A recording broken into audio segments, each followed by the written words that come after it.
Hello friends, Balaji કિચનમાં આપનું સ્વાગત છે. જય બાલાજી, જય સિયારામ. આજે હું લાવી છું મસ્ત મસાલેદાર ચટાકેદાર સૌ કોઈને ભાવતી, નાના મોટા બાળકોને ભાવે, મોટાઓને ભાવે, સૌ કોઈને એવરગ્રીન એવી પાઉંભાજીની રેસીપી. તો ચાલો સ્ટાર્ટ કરીએ. તો ફ્રેન્ડ્સ, સ્ટાર્ટ કરીએ આપણે રેસીપી. એના માટેના આપણે ઇન્ગ્રીડિયન્ટ્સ જોઈ લઈએ. ફર્સ્ટ છે બટેટા, 3 થી 4 નાની સાઇઝના મીડિયમ સાઇઝના બટેટા લીધેલા છે. ગાજર, કેપ્સિકમ, ફ્લાવર, વટાણા, બીટરૂટ, કોથમીર, 3 થી 4 મીડિયમ સાઇઝના ઓનિયન, કાંદા સુધારીને લીધા છે. આદુ મરચાંની પેસ્ટ છે, લસણ, આદુ મરચાં, ટમેટાં, લીંબુ. આ છે કાશ્મીરી લાલ મરચું, ધનિયા પાવડર, હળદી પાવડર, બટર, પાવભાજી મસાલા, હિંગ, કસૂરી મેથી અને સોલ્ટ ટેસ્ટ અને પાવ. હવે આપણે કુકર લીધું છે. કુકરમાં 2 મોટા ચમચા જે તેલ નાખ્યું છે. હવે આપણે એમાં થોડું બટર એડ કરી દઈશું. બટર વગર તો આપણને પાવભાજી મજા જ ન આવે. એટલે બટર થોડુંક નરમ થાય એટલે, બટર બળે નહીં એટલે એમાં આપણે તેલ નાખીશું. હવે આપણે એમાં જીરું નાખીશું.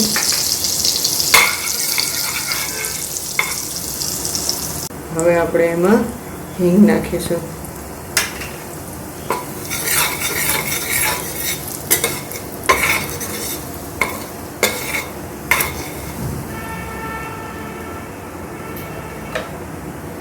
હવે આપણે એમાં કાંદા નાખીશું.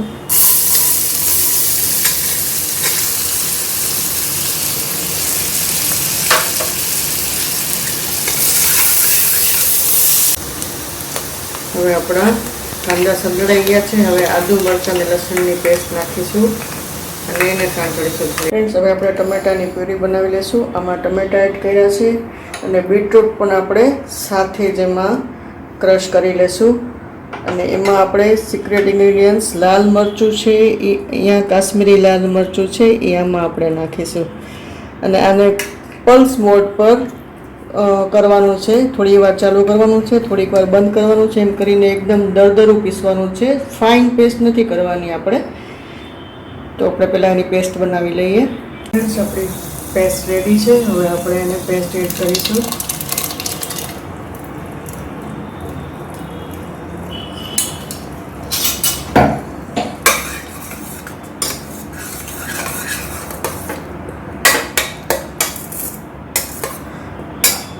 બીટને પેસ્ટ આપણે એટલા માટે બનાવી કે બીટ અગર આપણે વાફવા મૂકીએ ને તો બી પછી મેશ કરતી વખતે એકદમ પૂરું મેશ નથી થતું અને આમાં સરસ મજાનું એકદમ પીસાઈ જાય. હવે આપણે એમાં મસાલા કરીશું. સોલ્ટ ટુ ટેસ્ટ, હળદી પાવડર, પાવડર, ધાણા જીરું પાવડર, કાશ્મીરી લાલ મરચું પાવડર અને થોડીક કસૂરી મેથી આપણે અત્યારે નાખીશું. થોડીક વઘારમાં નાખીશું અને પાવભાજી મસાલો આપણે નાખી દઈશું.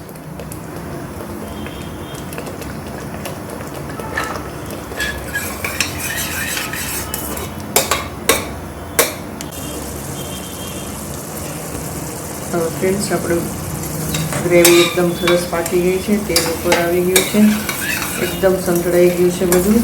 હવે આપણે એમાં બધી સબ્જી એડ કરી દઈશું. બટેટા નાખી દઈશું. ફ્લાવર આપણે નાખી દઈશું.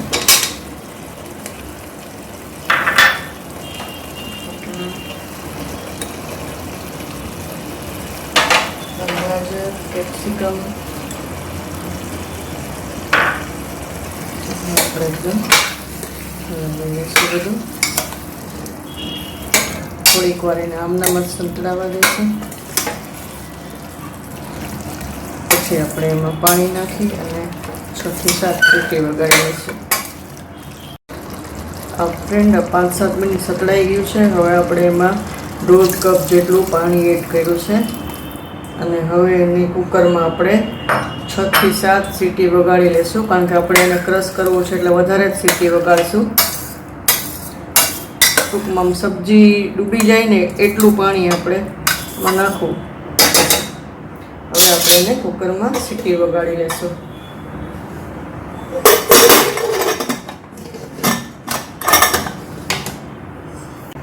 ફ્રેન્ડ્સ, આપણું કુકર હવે ઠંડુ થઈ ગયું છે. હવે આપણે બધી સબ્જી બફાઈ ગઈ છે. હવે આપણે એને એકદમ મેશ કરી નાખશું. ફ્રેન્ડ્સ, હવે આપણે મેશ કરી લીધું છે. હવે એમાં થોડુંક મેં પાણી એડ કર્યું છે અને હવે થોડી વાર એને ઉકળવા દઈશું. બટર નાખી દઈશું થોડું અને હવે પાછું એક વઘાર કરી લઈશું એની ઉપર.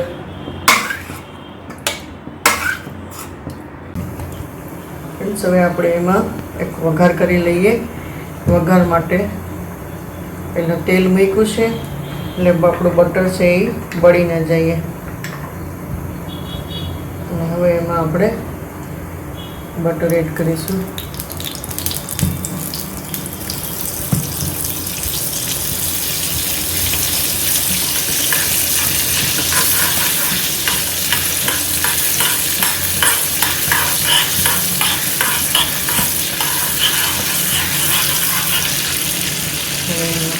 કોથમરી એડ કરીશું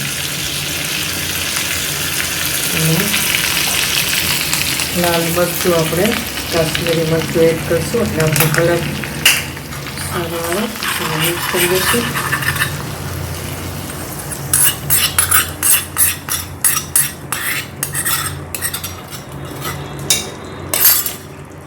હવે આપણે મિક્સ કરી દઈશું.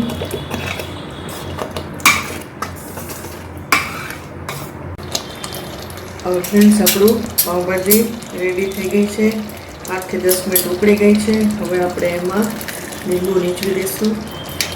ગેસ બંધ કરી દઈશું.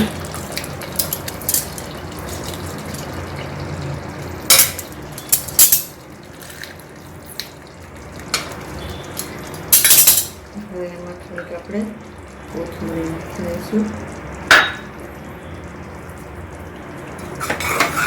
પાઉંભાજી રેડી છે ફ્રેન્ડ્સ. હવે આપણું બટર ગરમ થઈ ગયું છે. હવે આપણે એમાં થોડીક કોથમરી નાખશું. એમાં થોડોક પાઉંભાજી મસાલો એડ કરશું. થોડીક પાઉંભાજી એમાં એડ કરશું એટલે એકદમ આપણા પાઉં ઠેલામાં જેવું બતાવે રેસ્ટોરન્ટમાં એવા આપણા પાઉં શેકાશે. એમાં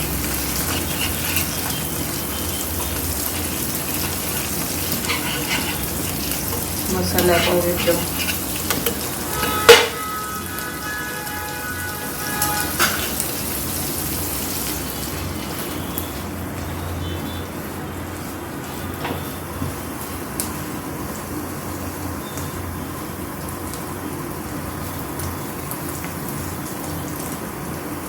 હવે આપણા પાવ આ રીતે બે સાઈડથી શેકાઈ ગયા છે.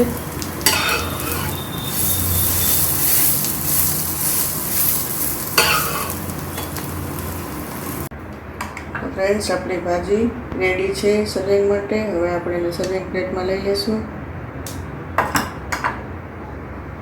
એકદમ મસ્ત ભાજી થઈ છે. ટેસ્ટી મસ્ત સ્મેલ આવે છે. હવે આપણે એમાં થોડુંક બટર એડ કરશું